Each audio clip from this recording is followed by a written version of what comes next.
Hi everybody, welcome back to the 10th of an hour with Griffin Bridgers, where I challenge you to replace a 10th of an hour of billing with a 10th of an hour of learning. For today's episode, episode 15, we're going to talk about irrevocable life insurance trusts and how they can often have the status of grantor trust. And we're going to look at the significance of that grantor trust treatment under Revenue Ruling 2007-13. This is a presentation intended for wealth professionals, but if you're a client, you can also follow along as well. Now, back in episode 4, I briefly talked about irrevocable life insurance trusts and trustee duties. And just to refresh our understanding from that episode, if you listen to that, it's often the case that if you have life insurance is part of an estate plan, the owner of that insurance may put that policy into an irrevocable trust known as an irrevocable life insurance trust or an ILIT. Now, there's several reasons to do so. We're not going to get into the basic economic reasons like asset protection and management of the proceeds. We're going to look at this more from a tax perspective, going back to who is the owner of the policy at the time of the death of the insured.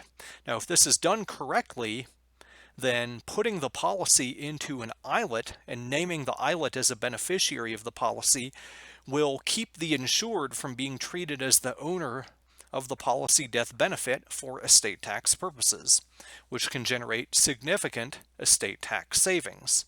Now, there's several requirements that have to be met. Generally, the requirements is that you can't gift a policy to an ILIT or gift incidents of ownership in the policy to an ILIT within 3 years of death. Now, you can get around that 3-year rule by having the ILIT purchase an existing policy from the insured for its fair market value, or having the ILIT purchase a brand new policy if the insured can get through underwriting. And this is also avoided by making sure that the estate is not the beneficiary of the policy. Instead, the ILIT has to be the policy beneficiary. So that covers the avoidance of estate tax ownership of the policy or its death benefit, which is the main goal and the lowest hanging fruit with this type of strategy.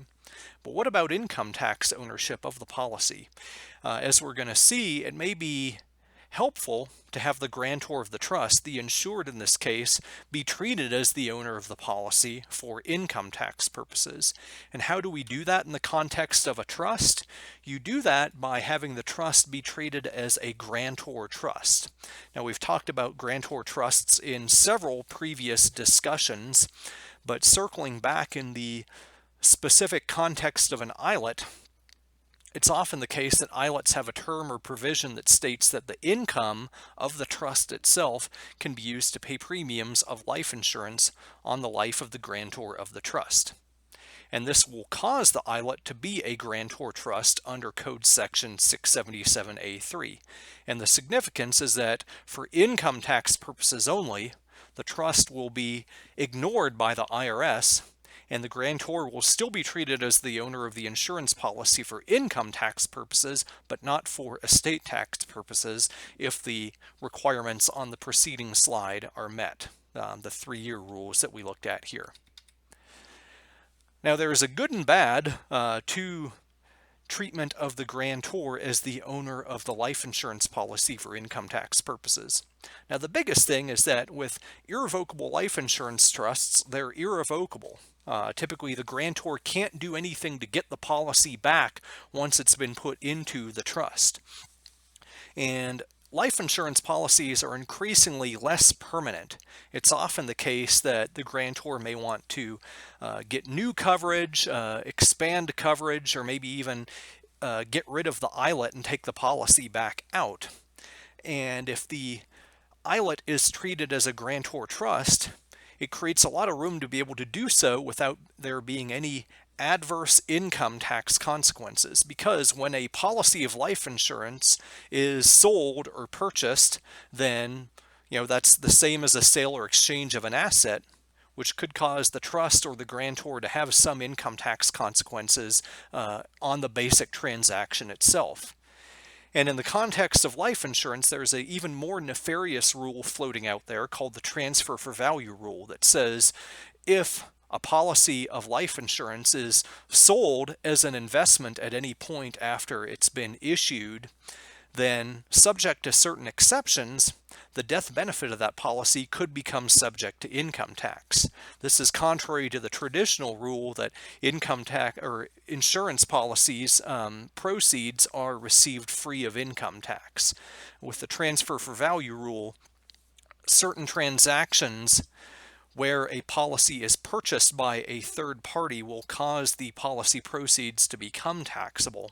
However, one exception to that rule is any situation where an insured is acquiring a policy on himself or herself, or vice versa. And in the case of a grantor trust, since there's a disregarded sale, there's no way that it can run afoul of the transfer for value rules.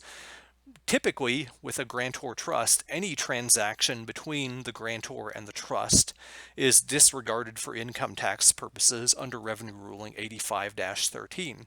However, the IRS has taken it a step further and specifically blessed transactions between the grantor and an ILIT where there is a sale or exchange of a life insurance under Revenue Ruling 2007-13. Basically, in that case, those types of transactions with life insurance policies are also specifically disregarded for income tax purposes. Now, after looking at a basic sale or exchange of a policy, it may be the case that with a whole life or universal life policy, for example, the policy cash value or dividends could be used by the trust at some point before the policy death benefit ever pays out. And if that happens, a good benefit is that those insurance proceeds and cash value would be taxed to the grantor in this case instead of to the trust, which would result, one, in typically a lower marginal income tax rate, and two, the lack of gift tax treatment on the grantor's payment of income tax that is owed by the trust itself or accrues to the benefit of the trust. But a bad is, the converse of that the grantor is taxed on the use of the policy cash value or benefits, which could cause a large tax liability to the grantor, for example, if cash value is used to pay premiums over time. So, that bad part can be avoided potentially by using a non-grantor ILIT.